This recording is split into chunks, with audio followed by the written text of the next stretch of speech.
Depois do acidente lá na Coreia do Sul, me veio à mente quando um avião da Gol saiu da pista no aeroporto de Navegantes no ano de 2003. Eu lembrava mais ou menos o que tinha acontecido, aí eu fui atrás da informação, principalmente do relatório final do CENIPA, para poder entender o caso e acredite, ele é relativamente simples. Estamos falando do Boeing 737-700 de matrícula Papa Romeo Golf Oscar Oscar. O acidente aconteceu em 20 de dezembro de 2003. Ele decolou de Congonhas com 148 pessoas a bordo, com destino a Navegantes, região ali de Santa Catarina, e no começo do voo a tripulação tinha ciência das condições visuais de pouso em Navegantes, mas que mudou para a operação com instrumentos durante a aproximação devido a chuvas. Pois é, o avião pousou pela cabeceira 25, passou reto e bateu em um muro, quase atingindo casas na região. Sim, uma semelhança com o caso na Coreia do Sul que eu vou te contar. Obviamente, o avião da Gol estava bem mais lento, só que no relatório eu não encontrei com qual velocidade ele chegou a atingir o muro. Ele bateu muito mais lento, isso é um fato. E claramente também vemos ali muro de tijolos simples, não dá nem para comparar com o que aconteceu na Coreia do Sul, mas eu já vou falar mais sobre isso. Ninguém se feriu nesse acidente, o avião só teve avarias importantes, mas mesmo assim foi consertado e voltou a voar, sendo estocado no ano de 2024 no aeroporto de Confins, em Minas Gerais. Chegou até a ostentar aquela pintura das cores da chamada Nova Varig e mudou a matrícula para Vitor Bravo, Quebec. Falando do fato mais importante nesse acidente, e sim, isso foi um acidente, não um incidente. Na hora do pouso, a visibilidade era de 2.000 metros e teto de 900 pés, e o peso da aeronave era um pouco superior do que o previsto, já que o voo ainda seguiria para Porto Alegre. Naquela época era muito comum voos com escalas no Brasil. Hoje é um pouco mais raro de acontecer isso, a aviação mudou nesse aspecto. A Gol tinha uma política chamada de voo econômico na época. Isso está no relatório, tá? Não sou eu que estou inventando. Por isso ela não iria reabastecer em Navegantes. Havia vento de cauda, o avião vinha acima do ideal na chamada rampa de aproximação de pouso. O comandante chegou a afirmar que o avião não estava querendo descer o suficiente. Tudo isso está no relatório, eu não estou inventando nada. Visto até porque o piloto estava, o avião no caso, estava com o piloto automático. A pista de Navegantes tem 1.701 metros e o avião tocou na marca de 750 metros após o início da mesma. É isso que você ouviu, restando apenas 950 metros para a parada total da aeronave, que tocou o solo com uma velocidade de 139 nós. Tudo normal aí. Para eu não ficar falando um monte de número, para não ficar confuso o vídeo, eu vou simplificar.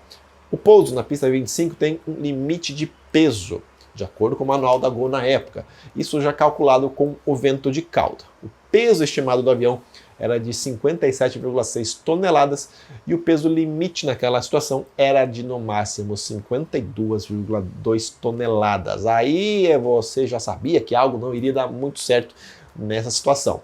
Mas o avião estava dentro do padrão previsto. Só que sim, não com aquele vento. Esse foi o grande problema, entre outras restrições, como por exemplo a pista molhada. O avião precisaria de 1.590 metros e não os 950 metros que sobrou para o pouso. Aí claramente o 737 passou reto e foi bater em um muro. Quero te mostrar uma visão melhor lá do aeroporto de Navegantes. Claro que as imagens não são lá de um ano de 2003, eu consegui umas imagens de 2011 em algumas áreas ali para a gente entender um pouquinho melhor como foi esse acidente.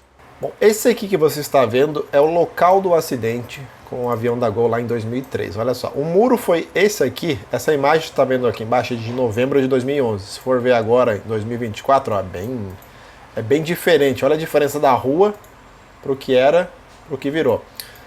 As imagens que você está vendo foi retiradas daqui, né? Ele bateu mais ou menos aqui. Deixa eu jogar agora na visão do mapa em 3D para você entender um pouquinho melhor. O Boeing ele veio pelo mar, veio um pouquinho alto demais e acabou pousando aí mais de 750 metros da pista, que só tem uma pista. Ou seja, aí ele foi passar reto e atingiu mais ou menos aqui assim. Existem relatos que falam aí de que tem um cavalo de pau, mas quando ele saiu da pista ele foi atolar uma espécie de um barro que tinha aqui e acabou batendo no muro numa área toda cheia de mato. Esse mato acho que existe até hoje, desde aquela época de 2003. Porque se a gente puxar nas imagens mais antigas do próprio Google, nada mudou nessa região. Portanto, o avião bateu aqui no aeroporto de Navegantes. Ó, veio pelo mar, veio muito alto, bateu aqui na 750, aí não tinha espaço mesmo para parar, por isso atingiu este muro que não era um muro de concreto e sim de tijolos. Não sabemos também a qual velocidade, que no relatório do CENIPA não foi informado, meus amigos. Então vamos rapidinho recapitular os fatos aqui. O piloto e o copiloto estavam com os certificados de capacidade física válidos, estavam com certificados de habilidade técnica também válidos, eles possuíam a qualificação adequada para aquele voo realizado. Os pilotos também tinham treinamento em CRM da própria empresa no ano de 2003. A aeronave estava com a documentação atualizada e o serviço de manutenção em dia. A aeronave decolou de Congonhas para Navegantes com 148 pessoas a bordo. Durante o voo, na parte de descida, a tripulação tomou o conhecimento do METAR em Navegantes, METAR, aquelas condições meteorológicas que mudaram durante o voo. Devido à presença de nuvens do tipo cúmulos nimbus proveniente do setor norte, a tripulação optou em mudar o pouso que seria pela cabeceira que ele acabou batendo no muro para a 25, que no caso vem pelo mar. Durante o procedimento de descida por instrumentos, a torre de Navegantes informou a tripulação que o teto estava estimado em 900 pés, com a visibilidade de 2.000 metros, em virtude de uma forte chuva sobre o aeródromo. Na aproximação, a pista 25 se deu um forte vento de cauda com variação de até 20 nós a 14 nós, com 300 pés de altura e constantemente. E o avião veio acima da rampa de pouso, tendo toque a 750 metros além do ideal do cruzamento da pista. O copiloto informou no final, vento de cauda e a altura da aeronave estava acima da rampa, embora ninguém sugeriu a arremetida, que seria o procedimento correto. O pouso foi realizado então pela cabeceira 25, com vento de cauda de 7 nós e ocorrendo o toque a 750 metros da cabeceira 25, restando 950 até o final. Os reversores foram utilizados em potência máxima e os freios aplicados à sua pressão total. A aeronave ultrapassou os limites da cabeceira 07 e colidiu com um muro de segurança no aeroporto. A evacuação da aeronave se deu pelo lado direito. Não havia viaturas suficientes para a evacuação de todos os tripulantes e os passageiros da área do acidente. Não houve nenhum princípio de incêndio, a aeronave sofreu grandes avarias, mas voltou a voar depois. Todos os ocupantes saíram ilesos. Então, em resumo, os pilotos não quiseram arremeter, sendo que era o procedimento correto naquela situação. Sendo uma das causas o fator psicológico determinado pelo relatório do CENIPA. Mesmo com chuva, o avião não chegou a aquaplanar, só que assim, o piloto claramente errou no seu julgamento. A pista molhada, avião pesado, vento de cauda e aproximação mais alta do que o ideal. Não só naquelas condições, inclusive nas condições de pista seca. A única semelhança, vamos falar assim, com o Jaguar, foi no ponto do toque, muito acima do ideal, mas obviamente o avião da Gol voava em perfeitas condições, coisa que a gente não tem como julgar agora em relação ao Jaguar, mas tudo indica que o avião não estava em condições perfeitas. Não, pelo menos a gente não tem como confirmar nada até a gravação desse vídeo, dia 6 de janeiro de 2025. Teve até uma reportagem da época que passageiros confirmaram que o piloto deu um cavalo de pau e assim, eles não estão errado, né? Porque o avião passou reto, ele deu uma girada ali, mas não dá, o próprio CENIPA ele não confirma se o piloto girou para dar esse cavalo de pau ou foi natural o avião escorregar para não ultrapassar o muro. No relatório não tem nada disso. A gente também não tem Google Street View para ver o que tinha naquela região em 2003. Mas pelas imagens, só mato.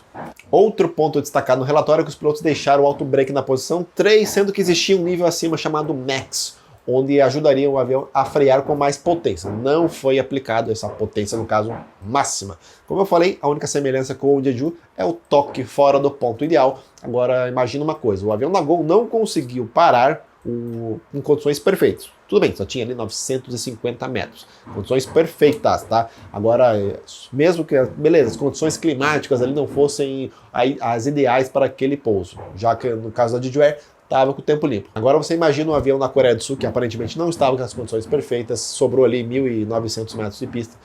tinha tal muro de concreto lá no final, aquela coisa toda que eu acho que pelo jeito vai ser o menor dos problemas na investigação na Coreia do Sul. Agora eu quero saber, você lembrava desse acidente da Gol em 2003? Acho que foi o primeiro acidente da Gol, tiveram outros incidentes normais aí dentro da aviação, fora o 1907, que é muito mais famoso, vamos falar assim, do que esse que aconteceu em Navegantes em 2013. Eu até encontrei pouco conteúdo na internet sobre isso. Se não fosse o relatório, a gente não iria saber exatamente o que aconteceu. Gostou desse vídeo? Eu falei rápido, porque eu tenho que falar rápido, senão o vídeo fica muito comprido. Você pode deixar um like, pode inscrever-se, você pode colaborar com esse canal e toda aquela coisa. Até o próximo vídeo. Tchau!